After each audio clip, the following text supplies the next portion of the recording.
Welcome to the Directors Club podcast, your go-to resource for child care center owners and directors seeking success at their centers. Each week, we dive into the world of child care management, sharing valuable tips, tools, resources, and strategies to help you build enrollment, retain top teachers, and streamline your operations. With a casual and lighthearted approach, we tackle the challenges you face from staffing and enrollment to business skills and time management. Join us as we unlock the secrets to creating a thriving child care center. Let's laugh, learn, and grow together. This is the Directors Club podcast.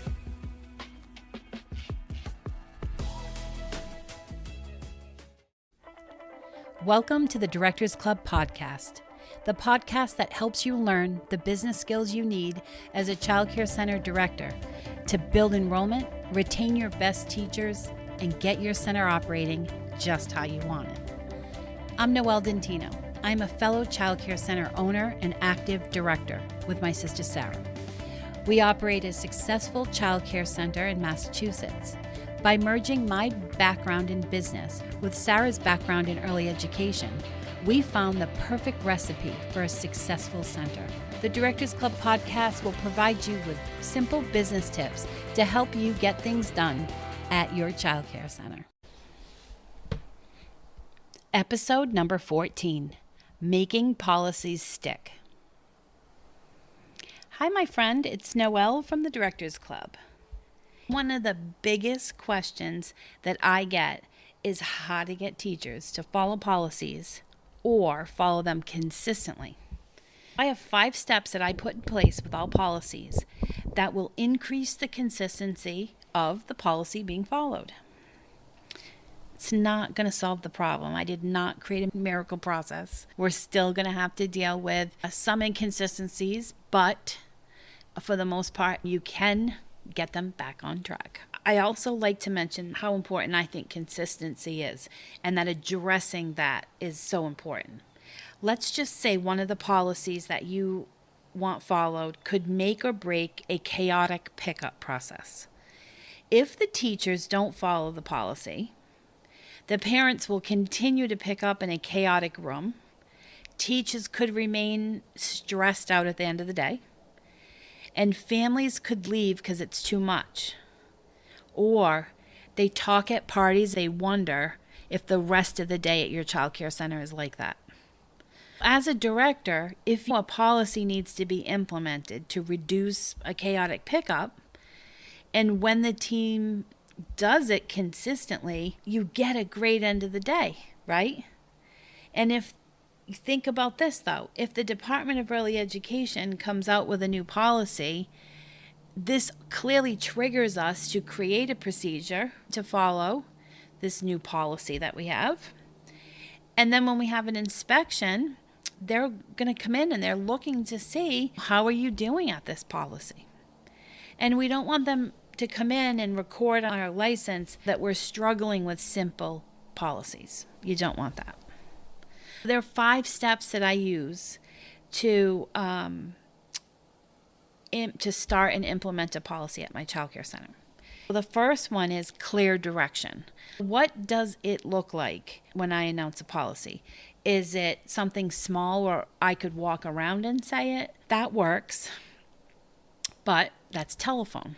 And that's, I say to you, please make sure at the end of the day that you're clearing all of the tops of the cabinets off. I want nothing on them. See, that's the rule. And then I say that to you. You go talk to somebody and say, oh, Noelle came around and she said that she does not want anything on the tops of the cabinets at the end of the day. And the girl says to you, well, all right, usually I leave this box out and then I leave all the cups for the morning and then I do this. Oh yeah, if you're going to use them for the morning, go ahead. And then she tells her aide, oh, at the end of the day, they want us to clean the counters off, but you can leave all this stuff here. And now your direction is not being followed. So, simple thing we do is we type up the policy. And we just, even if it's so simple, oh, at the end of the day, please make sure all of the tops of the shelves are cleaned off of any extra items. So the only thing that can be left out are like sign-in sheets or whatever, and then let people know. If this policy is not going to work in your classroom, come see me. That way you can have that conversation and clarify what you're wanting. We type it up onto a piece of paper with our logo on it, and then we give it to every classroom. And the leader in every classroom is responsible to review that policy, if needed, with anyone that works in her room. And any extra teachers that are in her room, like any floats, we assign to the binder, and we say, oh, in preschool 1, Chrissy floats in here quite a bit. So you're responsible to tell any co-teacher you have and Chrissy. And we keep that updated. And so everyone signs off that they saw it, and it goes in the binder. Anytime the teachers have questions on policies, they can go back to that classroom. We call it the office communication binder. You can also create a poster if it's something that you want to hang up in the classroom. You could create a checklist and hang it up in the classroom as well. That's first one, clear direction. How are you going to communicate this to them where everyone's going to get the same message and not the telephone game? The second step is orientation. You might put this policy out about the cabinets, and I don't even know why I picked that, about the cabinets. And now you're hiring 3 new people or 1 new person, and you want everyone to know the same thing. What we do during orientation is if the policy needed to be added to orientation, we add it. If not, then one of the things on their orientation is they're going to come into the classroom when they do orientation, and they're going to be shown the binder, and then they're going to go through it and just look at what the different variety of communication has been. And that kind of gets them up to speed with what's been going on. And clearly, if it's like this giant binder and there's not enough, only pick certain dates. The third thing that you're going to do is reward and recognize. I don't know, you're closing the center and one of the classrooms just looks awesome. You take a picture of it, post it on Facebook, and say, this classroom looks amazing. Miss Jen does a phenomenal job in classroom management and keeping her classroom organized and building relationships with her team. Just recognize her. Or leave them a note. Grab a piece of paper and a crayon or a pen and leave them a note where they're going to find it in the morning and say, really appreciate you guys following the policy about keeping the classroom shelving clear. It looks so organized and welcoming for when the families come in the morning. I appreciate that. And leave them a note. You want to tie that recognition and the reward to them. It doesn't have to be money reward, but it means a lot when someone says something to you. Imagine if the next morning you walk in and you said to the girls in the room, or just to one of them, same thing, hey Jen, you did I love how you left your room last night. I really appreciate you making the effort to do that. It's so warm and welcoming when you come in the morning and it looks so organized. And sometimes like a chaotic room is going to be chaotic for the parents, and we don't want that. And call her out in front of her peers or in front of a parent and recognize her then. That feels good when you get recognized and people appreciate. The fourth thing is mentorship. Some people are going to need mentorship. You're going to have a classroom that's not going to get that done. I would meet with them one-on-one and say, we put a policy out 2 weeks ago that we're cleaning the shelves off. You still aren't doing it. What's going on? And then they could say something that, oh, at the end of every day, my aide is pulled out the last half hour. I don't have time to do this. And then we're not allowed to stay overtime. And all of a sudden it turns into a procedure issue where you could easily fix it. You could say, oh, all right, we're not going to pull the extra out till this point, or you could adjust the schedule. There's so many different things that you could do, as we know, to adjust that. Think about just that conversation also. That is a moment when you are seeing something not going well, find out that maybe the room is chaotic and then she can't get to the stuff. And maybe she's like thinking about leaving because she's so stressed out and she feels like all this stuff's dumped at her at the end of the day and she's not following all this. You could alleviate that situation before it even turned into her leaving you. You could, this is like one of the key areas as leaders, we have to make sure that we're really mentoring our team. Now, believe me, I'm not blind. There are going to be teachers that just aren't going to do it because they don't feel like it. And you have to deal with that too. It has to be documented. Maybe they need a mentor. Maybe they need to leave. And the last thing, the step 5, is you, my friend. You need to be consistent.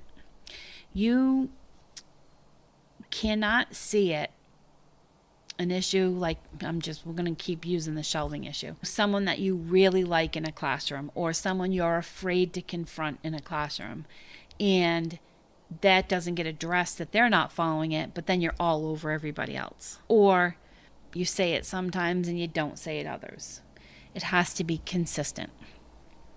And I will tell you that we just finished hiring 14 new teachers, and we interviewed so many people. And the biggest thing, I'm not even kidding you when I tell you, the biggest reason why they're leaving the jobs that they're at is because the director doesn't care. They're like, she doesn't care. She doesn't, my room has to be this way and that one doesn't, or she never confronts the bully. There's always a bully somewhere on a team. And while I know that you want to confront it, or maybe you're afraid to confront it, things need to be addressed and needs to be consistent, because it does affect retention. It does affect retention. So just make sure that when you roll out policies, that you really think about your process, like, and how it's going to work in the classroom. Ask for feedback. Show them that you open to open communication about policies being implemented, and you get the last say. So they might not like it, but they have to follow it. And just be consistent. Really be consistent. So if we go back and review, you have a new policy, give clear direction, consider putting it in writing and creating a classroom binder, office communication binder with all the policy updates. Step 2 is adding it to orientation, or considering having the person in orientation read one of those binders in the classroom that they are going to be in. The third thing is to reward and recognize when those are following it. The fourth is to mentor anyone that needs a little bit of help. And then fifth is you being consistent, following through with all the things. So I hope that you learned something today, and I hope that when you apply it, your center starts operating even more how you want it. If you have a second, if you wouldn't mind rating the podcast, I would appreciate it. Lets me know how we're doing. Also, if you want to add a comment of a topic you'd like to hear, or if you like the topics we're doing, we'll just keep doing these. I have so many podcasts, so many trainings I've done throughout the years. I've been doing this since 2014, and I have a lot of trainings, a lot. If you want to connect with me, head over to thedirectorsclub.net. You can get on I have so many downloads on there in my blogs, or right on the front page, there's a download that you can download and get on my list so that we can communicate. I will send you emails every time the podcast comes out, and I always send out little nuggets of information every week that I think you might like. So thanks again for listening, and have an awesome day. Bye, everybody. Are you struggling to find qualified teachers for your child care center? Or do you worry that current teachers might leave you? This message is for you then. As a fellow child care center director, I know the stresses. Everyone's working longer hours, you're in the classroom more than the office, and COVID has changed a few things. And we all know we need to find help, and we just can't do it. My name's Noelle Dentino, and I have the retention recipe that you need. My digital course teaches best hiring and retention practices that anyone can implement. Learn to create the perfect job ad, market it, properly interview candidates, onboard them with success, and best of all, keep them on your team for years to come. My center in Massachusetts is proof. 75% of my team have been together for more than 9 years. Employee survey results have never been higher. And other directors in my area contact me to see if I have any candidates that I can't hire. The retention recipe works. Stop stressing and find your next great teacher. Go to theretentionrecipe.com and you can put your job ad up now. Mention coupon code PODCAST100 and get $100 off the digital course. I can't wait to help you hire your next great teacher. Thank you for joining us on today's episode of the Directors Club. We hope you found tips, tools, and strategies valuable for your childcare center. To access even more resources and take your center to new heights, visit our website at thedirectorsclub.net.